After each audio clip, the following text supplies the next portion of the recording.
اللہ اللہ اللہ اللہ انفسکم ازواجا کہ اس نے تمہارے لیے جوڑے پیدا کیے، انسان کو پیر کی شکل میں پیدا کیا ہے۔ اگر یہ کائنات خود بنی ہوتی، مٹی سے پتلے آٹومیٹیکلی بن رہے ہوتے تو ایک ہی جنس بنتی نا، ایک ہی جنس بنتی نا بھائی۔ یہ نر مادہ کیوں بن رہے ہیں الگ الگ؟ فرمایا کیوں؟ تمہارے لیے ازواج بنائے، لتسکنوا الیہا تاکہ تمہیں ان سے سکون ملے، یعنی مرد کو الگ جنس بنا دی، عورت کو الگ، اور دونوں کی ایک دوسرے کی طرف اٹریکشن رکھ دی۔ دونوں کامل نہیں بنتے جب تک دونوں کا نکاح نہیں ہوتا، دونوں کا ملاپ نہیں ہوتا۔ تو فرمایا کہ یہ بھی اس کی علامت ہے کہ تمہیں مرد بنا کے تمہارے اندر ڈیزائرز رکھیں تو ان ڈیزائرز کو پورا کرنے کے لیے عورت کو پیدا کیا، اور عورت کو عورت بنا کے اس میں مرد کی ڈیزائر رکھیں تو اس کے لیے مرد کو پیدا کیا۔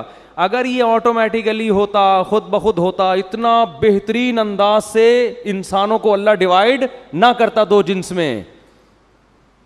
اور پھر بچے کی پیدائش کے بعد دیکھو، بچے کو بھی دونوں کی ضرورت ہے، ابا کی بھی اور اماں کی بھی۔ سنگل مدر والا جو سیٹ اپ یورپ میں چل رہا ہے یہ نیچرل نہیں ہے۔ ماں سے الگ قسم کی محبت ملتی ہے اور باپ سے الگ، تو فطرت ایک ہی چیز سے کتنے کام لے رہی ہے، الگ الگ جنس میں بنا کے دونوں کے سکون کا ذریعہ بنایا، اولاد کی پیدائش کا ذریعہ بنایا، پھر بچے کی تربیت کا بھی دونوں کو ذریعہ بنا دیا کہ بچے کو ماں بھی چاہیے اور ایک عدد باپ بھی چاہیے بچے کو۔ تو اللہ فرماتے ہیں یہ اس کی نشانیوں میں سے ایک نشانی ہے۔ فرمایا وجعل بینکم مودۃ ورحمہ، اس نے تمہارے لیے جوڑے پیدا کیے اور تمہارے درمیان رحمت اور بے پناہ محبت رکھ دی اس نے۔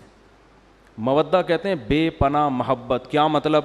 کہ عورت بالکل ایک اجنبی ہوتی ہے جس سے آپ نکاح کرتے ہو، مگر اللہ کہتے ہیں اس اجنبی، تم بھی اس کے لیے اجنبی اور وہ بھی تمہارے لیے اجنبی، لیکن تم دونوں کے درمیان جتنی محبت رکھی اتنی کسی اور میں نہیں رکھی، ایسی محبت۔ ورحمہ، اور صرف محبت نہیں، رحمت بھی رکھ دی۔ رحمت کا کیا مطلب ہے؟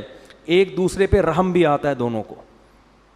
انسان کے بچے ہوں تو بات ہو رہی ہے، اگر کوئی نہ ہو تو پھر الگ۔ آپ کہہ رہے ہوں گے یار ہمیں تو بالکل نہیں آتا، ہم تو اللہ کے جان چھوڑے، تو بھئی انسانوں کی بات ہو رہی ہے۔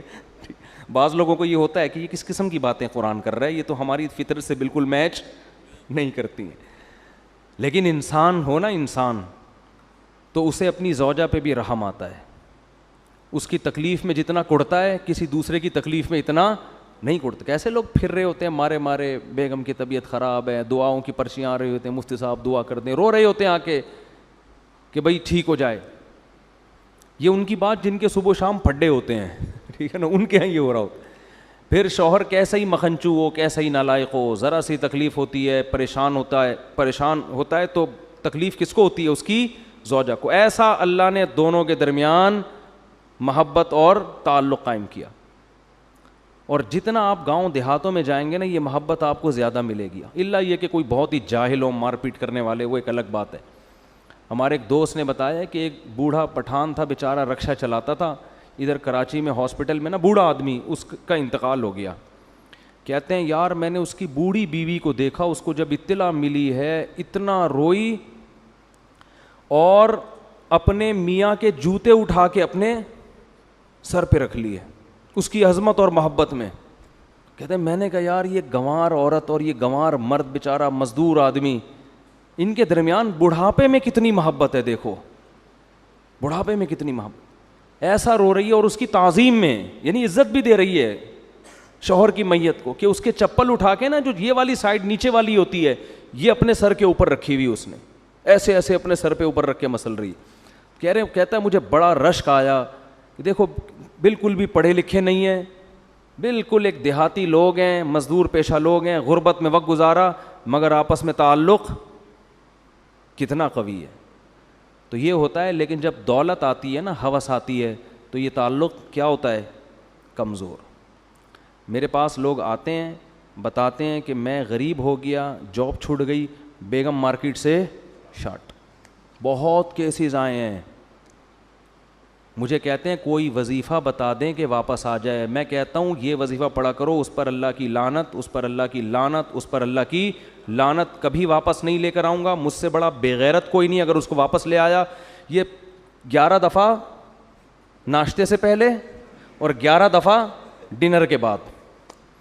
میں نے کہا مرد میں غیرت اللہ نے رکھی ہے, جو تم سے محبت کرے تو اس کی محبت کو 100 سے ضرب دے کے اس سے محبت کرو, اور جو عورت تم سے محبت نہیں کر رہے تم 100 دفعہ لات مارو اس کے اوپر.